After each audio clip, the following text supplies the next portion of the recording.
क्या तरीका है? महिमा मंडन कर रहे थे एक एनालिस्ट के तौर पर। लगातार इलेक्शन से आप लोग हार रहे हैं, अपनी हालत देखते नहीं है। अगर कोई एनालिस्ट अपने तरीके से बात को रखता है तो आप लोग कहते हैं महिमा मंडन कर रहे हैं। सीबीआई को आपके वक्त पर पिंजरे का तोता कहा गया था। बाकी सुप्रीम कोर्ट ये क्या कह रहा है सुन लीजिए। बहुत बड़े नंबरों का खुलासा करता हूं। कांग्रेस पार्टी ने 15 सेकंड में उन अकाउंट्स को मैच कर दिया। 15 सेकंड में 5 लाइन के कोड हमारे 2 युवा लोगों ने बनाए हैं पाइथन के, और 10 सेकंड 15 सेकंड में मैच कर दिया जिनसे समय चाह रहे थे। हसन मुंशरिफ जिसके बेटों में 40,000 किसानों के खातों से पैसे ट्रांसफर किए, ईडी ने एक के बाद एक। मुझे पता था कि भाजपा ने प्रेस कॉन्फ्रेंस ली, वो मंत्री बना बैठा हुआ। अंजना जी देखिए, भ्रष्टाचार पर हमारा जीरो टॉलरेंस है, हर भ्रष्टाचारी जेल जाएगा। अब ऊपर से आप ईडी के अधिकारियों की जो है स्वयं जो है जासूसी करवा रहे हैं। ये आपका मैंडेट है क्या? जिस तरह की आपकी हरकतें हैं, जो आपका जो किया है आपने, तो भरेगा कौन? तो अब इन्होंने ड्राई क्लीन करके साफ कर दिया, तो हमारे हाथ से गंदे कैसे हो गए? दोस्तों नमस्कार, स्वागत है आप सभी का। आप देख रहे हैं एसके डिबेट।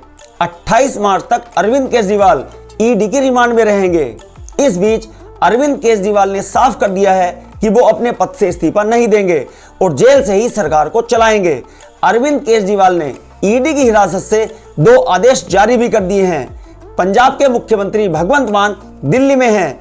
उन्होंने बोला बाबा साहब भीमराव अंबेडकर का संविधान खतरे में है।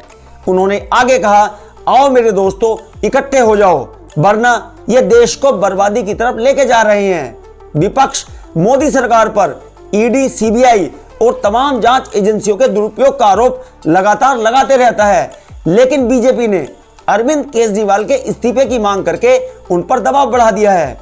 अब बड़ा सवाल यह है कि क्या जेल से सरकार को चलाना इतना आसान होगा जितना अरविंद केजरीवाल समझ रहे हैं? आज की डिबेट इन तमाम मुद्दों पर होने वाली है।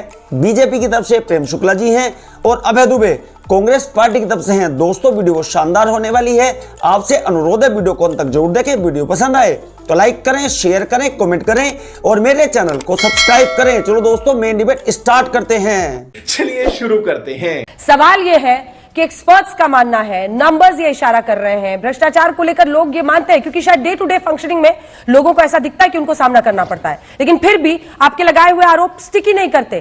क्या नरेंद्र मोदी की छवि, उनकी लोकप्रियता ही सबसे बड़ा चैलेंज है आप लोगों के लिए? और वो जो करे वो अंततः सही हो जाता है लोकसभा चुनाव के मद्देनजर, और जब आप लोग मुद्दे उठाते भी हैं तो वो बेअसर हो जाते हैं। अच्छा होता कि हमारे एक्सपर्ट बताते, जब महिमा मंडन कर रहे थे मोदी जी का कि 3010 मुकदमे हैं, तो ये बताते कि 10 साल में सिर्फ 24 केसेस में कार्रवाई हुई है। कोर्ट को ये नहीं कहना पड़ता कि ईडी, सीबीआई जिस केस को हाथ में लेती है उस केस की जांच ढीली कर देती है। कैसे कैसे लोग रहते हैं यार यहाँ पर। क्या तरीका है? महिमा मंडन कर रहे थे एक एनालिस्ट के तौर पर।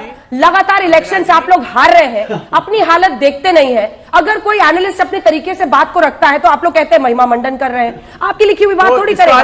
वो याद दिला रहे हैं कि सीबीआई को आपके वक्त पर पिंजरे का तोता कहा गया था। देखिए सर, हम लोगों ने कम से कम इतने तो हम लोगों की उम्र बीत चुकी है कि हम लोगों ने आपकी भी सरकारें कवर की है, इनकी भी सरकारें कवर की है। कोई 2014 के बाद हम लोगों का जन्म नहीं हुआ है, ना इस प्रोफेशन में आए हैं। इसलिए प्लीज सर अपनी बात रखिए, अपनी पार्टी की बात रखिए, दूसरे पर उंगली उठाना बंद कीजिए आप लोग, क्योंकि मुझे पता है चुनाव जो करीब आएंगे आप लोग यही करेंगे। अपने समाचार के हिस्सों में 10% सच्चाई बताना प्रारंभ कर दोगे, उस दिन ये सत्ता से बाहर हो जाएंगे ये दल। नेल्सन मंडेला और गांधी के खिलाफ सत्ता का दुष्प्रचार नहीं किया जाता था। साहस जुटाइए बोलने का कि मोदी जी अब आने वाले समय में उड़ीसा में बीजेडी के खिलाफ कार्रवाई करेंगे, लिखकर रख लीजिएगा। आज आपके शो में कह रहा हूं। अभय दुबे जी, आपकी सरकार में भी तो इसी तरह की कार्रवाई हुई है, कांग्रेस पर भी कार्रवाई हुई है, तमाम पार्टियों पर हुई है, बीजेपी पर भी हुई है। आपने 7 बार, अगर बीजेपी सरकार ने 19 बार, तो आपने 7 बार कार्रवाई की थी टीएमसी के खिलाफ। ईडी ने, ईडी का एक्शन डीएमके के खिलाफ इनके राज में 6 बार हुआ है, तो आपके राज में 4 बार हुआ था। आगे पीछे ही चल रहे हैं सब। अबे जल्दी बोल, कल सुबह पनवेल निकलना है। अंजना जी, आपने अभी आप ही के आंकड़े को मान लूं तो आपने बताया 3010 केसेस ईडी ने किए हैं भारतीय जनता पार्टी की सरकार के कार्यकाल में। ईडी ने 2023-24 का अपना सालाना रिपोर्ट में बताया है, देश के लोग चौंकिएगा मत ये सुनकर, कि 3010 में से मात्र 24 लोगों को सजा मिली है। बाकी सुप्रीम कोर्ट ये क्या कह रहा है सुन लीजिए। ये कह रहा है कि जिस वित्तीय घोटाले की जांच सीबीआई और ईडी करती है वहां देर शुरू हो जाती है। तल्ख टिप्पणी की सुप्रीम कोर्ट ने। सर्वोच्च अदालत की सुर्खियां बनती है कि आरोपियों को जानबूझकर जेल में रखने के लिए सप्लीमेंट्री चार्जशीटें आप फाइल कर रहे हो। ये हेमंत सोरेन के केस में कुछ पुरानी फाइलें निकालिए कि आपको एसपी बीएसपी का साथ कैसे मिलता था। अरे मेरे सवाल का जवाब दीजिए ना सर। फाइलों की तलाशी, अपने सवाल का जवाब दीजिए। तलाशी लीजिएगा। ये नंबर्स क्या कह रहे हैं? देखिए छह, क्यों पर्दा चार। डाल रहे हैं। छह, नंबर चार। सुनिए ना, सुनिए नंबर क्या कह रहे हैं ये सुन लीजिए। बहुत बड़े नंबरों का खुलासा करता हूं। 38 ग्रुप के 179 बड़े प्रोजेक्ट्स में 3,80,000 करोड़ रुपए, जो पोस्टपेड सिम होती है, नाम सुना है, 3,80,000 करोड़ रुपए के प्रोजेक्ट दिए गए और उसके बाद इलेक्टोरल बॉन्ड से उन्होंने चंदा दिया है 2004 करोड़ रुपए का। 1,32,000 करोड़ रुपए के मोदी सरकार ने प्रोजेक्ट दिए हैं, वो होता है प्रीपेड सिम, मतलब 62,000 करोड़ रुपए के इलेक्टोरल बॉन्ड दिए और उनको धंधा दिया गया। 41 बड़े कारपोरेट ग्रुप्स पर 56 छापे पड़े हैं और उनसे चंदा लिया गया है। 16 शेल कंपनियां पकड़ में आई है जिनसे 419 करोड़ रुपए का चंदा इलेक्टोरल बॉन्ड से भारतीय जनता पार्टी ने लिया है। ये जो कह रहे थे ना जून तक का समय चाहिए, कांग्रेस पार्टी ने 15 सेकंड में उन अकाउंट्स को मैच कर दिया। 15 सेकंड में 5 लाइन के कोड हमारे 2 युवा लोगों ने बनाए हैं पाइथन के, और 10 सेकंड 15 सेकंड में मैच कर दिया जिनसे समय चाह रहे थे। इस इलेक्टोरल बॉन्ड के काले कारनामे पर पर्दा डालने के लिए भारतीय जनता पार्टी ये षड्यंत्र कर रही है। अरविंद केजरीवाल से ये चाहते थे कि इंडिया के गठबंधन दल में नहीं आए। हेमंत सोरेन से चाहते थे कि वो दल में नहीं आए। इन्होंने आखिरी तक बीआरएस से बातचीत की, वहां बात नहीं बनी तो कविता को जेल में डाल दिया। अभी आखिरी बात कहता हूं, हेमंत बिस्वा शर्मा 2015 से ये बुकलेट निकाल रहे हैं, उस मुकदमे का क्या हुआ ये बताइए। शुभेंदु अधिकारी के मुकदमे का क्या हुआ। हसन मुंशरिफ जिसके बेटों में 40,000 किसानों के खातों से पैसे ट्रांसफर किए, ईडी ने एक के बाद एक जी, मुझे पता था कि आप भाजपा ने प्रेस कॉन्फ्रेंस ली, वो मंत्री बना बैठा हुआ। रुको जरा, सबर करो।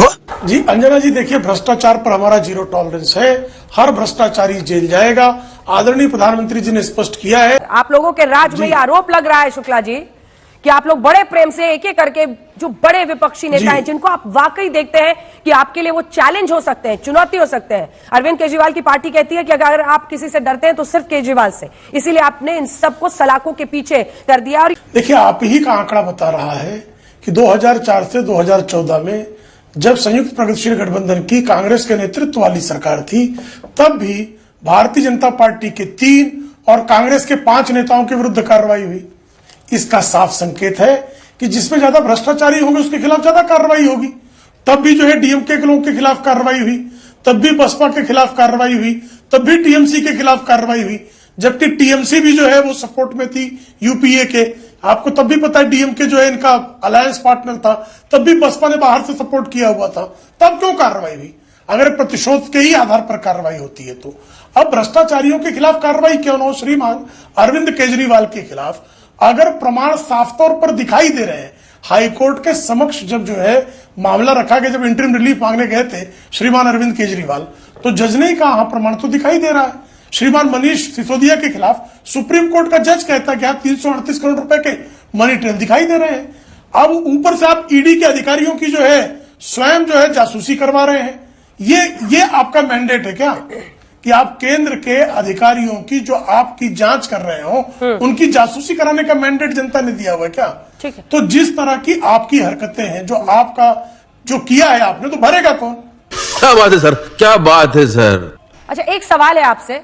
आप कह रहे हैं कि बीजेपी में बहुत कम भ्रष्टाचार है, इसीलिए आपके खिलाफ कम कार्रवाई हुई यूपीए के भी सरकार में। इतना अभाव आप लोगों को लगने लगा कि आपने कांग्रेस पार्टी के इतने सारे आरोपियों को अपने अंदर भर लिया, यही समझे? वरना उधर से जो जो आरोपी हैं उनको सबको गले क्यों लगा रहे हैं? बहुत अच्छा प्रश्न है, बहुत अच्छा प्रश्न है। हाँ, कृपा करके बताइए। अशोक चौहान के खिलाफ प्रोसिक्यूशन का सैंक्शन न देने का काम कांग्रेस ने किया और फिर उनको मंत्री बनाया, तो अब इन्होंने ड्राई क्लीन करके साफ कर दिया, तो हमारे हाथ गंदे कैसे हो गए? अजीत पवार के खिलाफ मुकदमा वापस लेने का उद्धव ठाकरे ने किया, आपकी सरकार ने किया, उसमें कांग्रेस और एनसीपी सरकार में शामिल थी। अब वो भारतीय जनता पार्टी में आ गए तो गंदे हो गए। वो किसके खिलाफ कार्रवाई नहीं हुई मुझे बताइए। आप मुझे बताइए 2G के मामले में कांग्रेस ने स्वयं कार्रवाई की।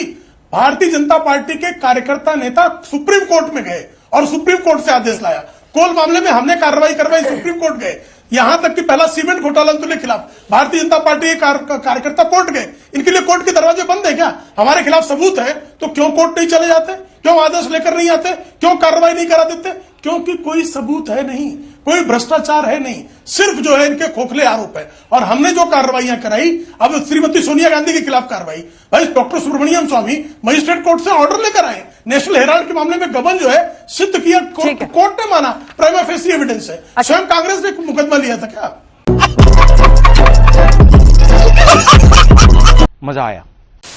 देखा दोस्तों, आपने प्रेम शुक्ला और अभय दुबे दोनों को सुना। आप किसकी बात से सहमत हैं? दोस्तों, वीडियो को लास्ट तक देखने के लिए दिल से धन्यवाद। और वीडियो के बारे में आपकी क्या राय है कमेंट सेक्शन में कमेंट करके बताएं।